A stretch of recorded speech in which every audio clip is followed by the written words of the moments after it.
C'est une compétition pas comme les autres, une compétition qui fait briller les enfants. La Champions Cup Récupo est un tournoi différent de ce que l'on peut connaître, par son format avec ses phases régionales un peu partout en France, et sa grande finale qui cette année est organisée pour la première fois du côté de Nice et de son stade, l'Allianz Riviera. C'est le plus grand tournoi amateur pour les jeunes en France qui a été lancé par l'ancien joueur professionnel Jean-Christophe Marquier, passé notamment par l'OGC Nice ou l'Olympique de Marseille. Alors la Champions Cup Récupo est le plus grand rassemblement de jeunes footballeurs et joueuses de France en catégorie U9, U11 et U15 féminin. J'ai créé cet événement en 2013 et qui est devenu la Champions Cup Récupo pour cette 14e édition. On est maintenant à ce jour sur 8 villes, 8 territoires et ça touche 628 clubs amateurs. C'est pas qu'un tournoi de football.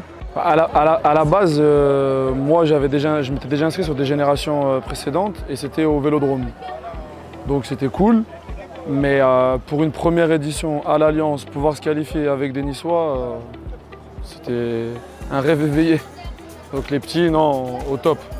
Moi, à travers les petits, à travers leurs émotions, on revit ce qu'on a vécu plus jeune. J'ai un enfant qui a 7 ans, qui est dans un an presque en âge de démarrer la Champions Cup, de faire cette compétition en U9. Donc moi, ça me redonne le sourire. Et puis on revit les émotions, on ressent les choses à travers eux, c'est vraiment énorme. La Champions Cup Récupo, c'est bien plus qu'un tournoi de football.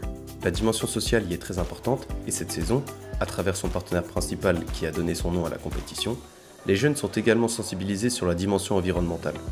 EcoDDS a mis en place plusieurs animations à destination des jeunes qui leur permettent de se sensibiliser au tri des déchets de manière ludique et de présenter au grand public son dispositif de collecte Récupo. EcoDDS est fier d'être partenaire de la Champions Cup Récupo puisqu'on partage les mêmes valeurs sportives, l'esprit d'équipe, l'entraide, le respect.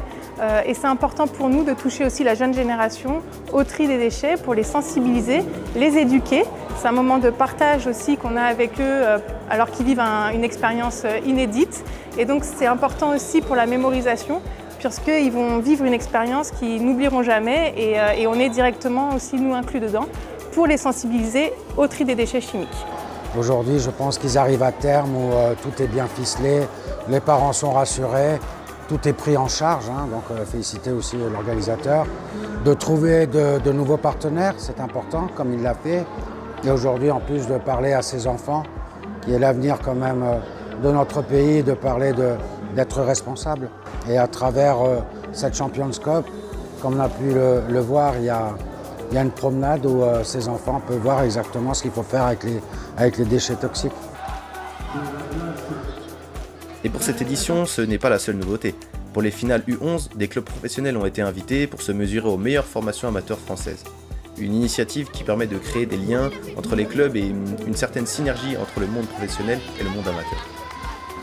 On est dans un cadre idéal, on est dans l'Allianz Riviera, dans le stade de Nice, et pour les gamins c'est vraiment un plaisir, c'est un rêve pour eux. Maintenant c'est à eux de profiter de ces journées. C'est vrai qu'on n'a pas l'habitude, mais c'est aussi vecteur social, parce que ça permet aussi de mélanger le côté professionnel et le côté aussi club amateur. On l'a vu aujourd'hui, c'était une très bonne journée pour les gamins. Des phases régionales jusqu'au final, toutes les rencontres sont supervisées par les membres de l'équipe composée par Jean-Christophe Marquier. Au-delà de ce tournoi, Sébastien Piocel est responsable de la Team France, une équipe composée des meilleurs talents vus durant la compétition. Je suis aussi le sélectionneur de la Team France, donc c'est l'équipe des meilleurs joueurs U11 que l'on voit ensuite sur l'année qui suit en U12. En fait, c'est une sélection très officieuse des meilleurs jeunes que l'on voit sur le tournoi en U11. Donc, sur plus de 3-4 000 gamins sur cette catégorie-là, on va repérer des jeunes joueurs avec mon staff. Quelque part, c'est plus de la communication et une récompense aussi, et pour les jeunes, mais surtout pour les clubs amateurs qui sont quelque part devenus des clubs amis. J'ai rejoint l'équipe pour m'occuper des gardiens de but.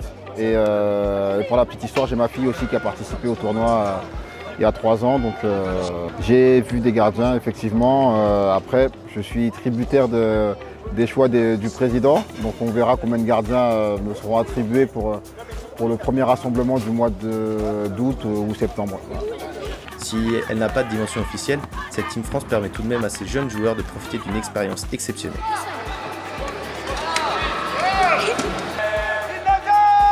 Les jeunes joueurs amateurs ont l'occasion de se retrouver dans des conditions de professionnels, de traverser la France pour se confronter à ce qui se fait de mieux sur notre territoire. C'est la meilleure chose qui pouvait nous arriver, je pense. En plus d'avoir passé, je pense, un bon voyage, un mini voyage de 2 jours, on a gagné la coupe. Et en plus de jouer dans un stade comme ça, je pense que c'est la meilleure chose qui pouvait nous arriver. C'est une aventure de fou. Moi, je l'avais fait l'année dernière avec le groupe U15. On avait perdu en demi, un peu de regret. Donc là, cette année, on ne voulait pas la laisser passer. Ça restera un souvenir, on ne sait pas ce qui se passera l'année prochaine. On ne sait pas où seront les filles, on ne sait pas où on sera. On va fêter ça dignement.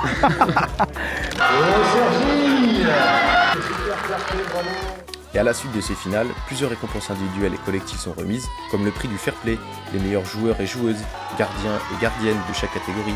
Et pour la catégorie U11, il y a une particularité, il y a une équipe type des finales. Ce sont en général des souvenirs inoubliables qui marquent aussi bien les joueurs que les éducateurs ou même encore les parents. Alors rendez-vous en 2025 pour une nouvelle édition et de nouvelles surprises.